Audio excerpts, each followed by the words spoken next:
Internet ব্যবসায় একচ্ছত্র আধিপত্য প্রতিষ্ঠার জন্যই দুবাই প্রবাসী শীর্ষ সন্ত্রাসী জিসানের অর্থায়নে ইয়াসিন খান পলাশ ওরফে কাইল্লা পলাশকে হত্যা করা হয়েছে। এমন অভিযোগ নিহত পলাশের স্বজনদের। অন্যদিকে তদন্ত শেষেই দায়ীদের বিরুদ্ধে উপযুক্ত ব্যবস্থা গ্রহণের আশ্বাস দিয়েছে পুলিশ। শুক্রবার একটি বেসরকারি হাসপাতালে চিকিৎসাধীন অবস্থায় মারা যান 12 জুন রামপুরায় দুর্বৃত্তদের গুলিতে আহত পলাশ।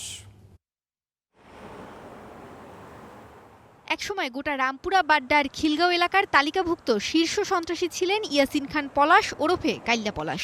দীর্ঘ 25 বছর পর সম্প্রতি কাশিমপুর কারাগার থেকে জামিনে মুক্ত হন তিনি। জেল থেকে বের হওয়ার 1.5 মাসের মাথায় 12 জুন দুপুর 1:45টার দিকে রামপুরার বাংলাদেশ টেলিভিশন ভবনের উল্টো দিকে নিজের বাসার কাছেই গুলিবিদ্ধ হন পলাশ। গুরুতর অবস্থায় তাকে ঢাকা মেডিকেল কলেজ হাসপাতালে নেওয়া হয়। এরপর উন্নত চিকিৎসার জন্য তাকে এভার কেয়ার হাসপাতালে নেওয়া হয়। সেখানেই গতকাল রাতে চিকিৎসাধীন অবস্থায় মারা যায় পলাশ। শনিবার সকালে সোহরাওয়ার্দী মেডিকেলে ময়নাতদন্ত ও গোসল শেষে তার মরদেহ রামপুরায় নিজ বাসায় আনা হয়।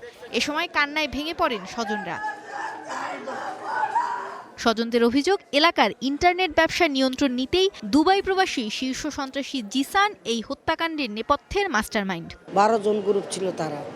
এই মেন হলো জিসান গ্রুপ, এখানে উলুন আছে আমাদের গুজা ভাষা গ্রুপ, আবার আমাদের এলাকারও কিছু তার সাথে মিশিত আছে।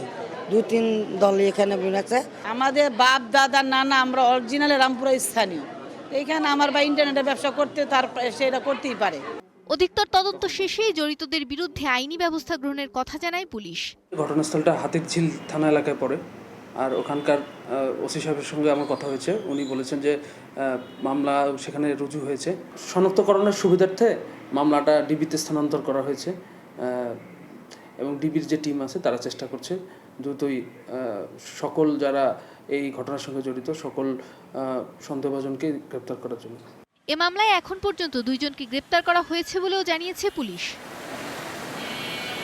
মৌমিতা মৌ, স্টার নিউজ, ঢাকা।